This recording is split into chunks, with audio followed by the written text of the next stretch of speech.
So, like always, the NBA constantly outdoes itself. And I feel like every continuing season, it just gets kind of better.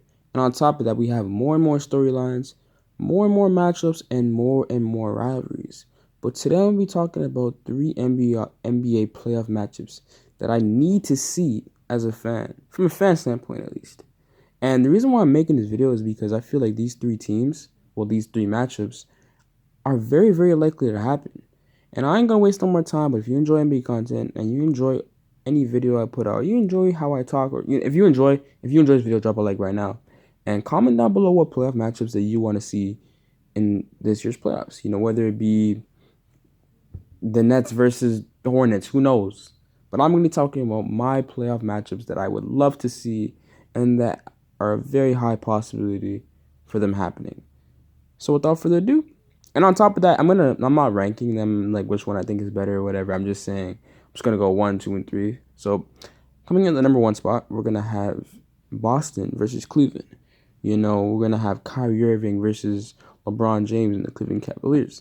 And the really interesting thing about this matchup is the fact that you have Robin, who left Batman basically in a sense to his own team, and now Robin has all these new type of players who he can work with. He also has the best defense in the league. Kyrie Irving, even as a player, has been playing some pretty solid defense, which has gone unknown to some people. But if you watch some Boston games, everyone, including Kyrie Irving, hustles on defense. They always try to play the best defense that they can.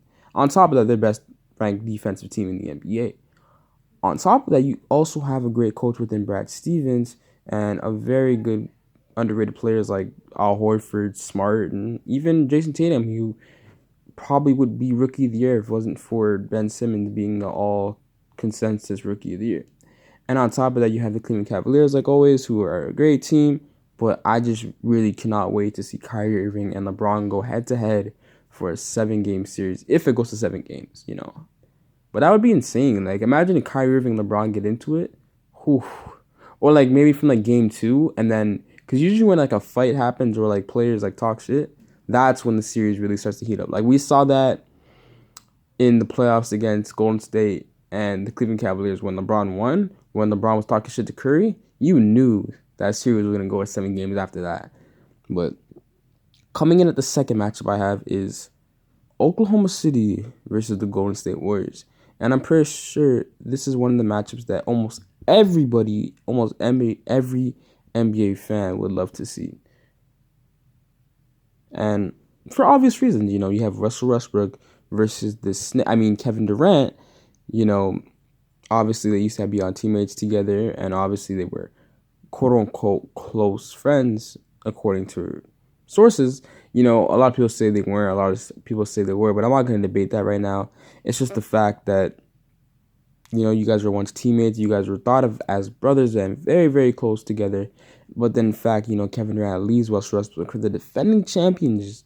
Well, not defending champions that year, but a team that already won a championship without him, and they were 73-9. And in fact, Oklahoma City were up 3-1 on this team. And the fact that Kevin Durant joined them, if I'm Russ, I'm hating Kevin Durant. So I don't blame Russ for what he's mad about, or even anyone on the Thunder. But the problem last year was that Russ didn't have anyone to go against the Warriors. So it's basically 4 against 1. And obviously they would lose each time. But this time, Russ has Paul George and Carmelo Anthony and an upgraded Steven Adams. And a bunch of other players who've been playing pretty good so far. Raymond Felton, who is a really solid. He's probably the perfect point guard off the bench you need. A guy who doesn't want to score the ball as well, but can score, and he can facilitate the offense, which is really good. And he's a veteran on top of that. So that's perfect for a backup point guard, in my opinion. But I'm really interested to see what Russell can do with his new informed team against the big, bad Golden State Warriors. But if this would happen, this probably would be in the conference finals, because I don't really see. Remember, you got to remember that OKC will probably be the 5th or at best the 4th seed. They're not going to be better than the Spurs, but I'm pretty sure they would probably go head to head with the Timberwolves, just because they're like even, and it's usually the 4th and the 5th seed that go head to head, or is it 5th and 6th seed? No, it's the 4th and the 5th. My bad. 4th. Yeah. So basically, it's gonna be OKC versus Timberwolves first round. Whoever wins that, and then probably we're going to go. I'm not sure if they versus Warriors in the second round or the third, but very interesting if it happens. Do I think it will happen? Yes, because I have faith in Russ, and I got faith in new formed OKC. However, do I think the Warriors will beat them? Obviously.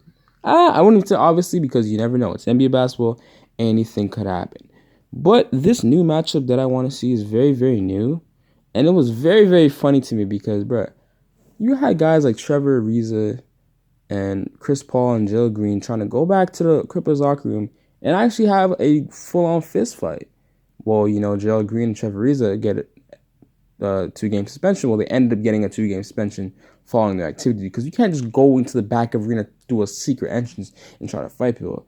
So that's going to be my third matchup, the Clippers versus Houston. And this is perfect because I do think the Houston Rockets can maintain the 2nd seed, and I do think the Clippers are not bad enough for the 8th seed, but I do think they can maintain the 7th seed. And if they do that, they will go head-to-head in the first-round matchup. And on top of that, a lot of first-round matchups, they are very, very boring. No one really likes to watch first-round matchups, especially last year when it was a very obvious teams that were going to be in the finals, Cleveland versus Warriors. A lot of people are saying, just fast forward to the end of the season, blah, blah, blah, blah.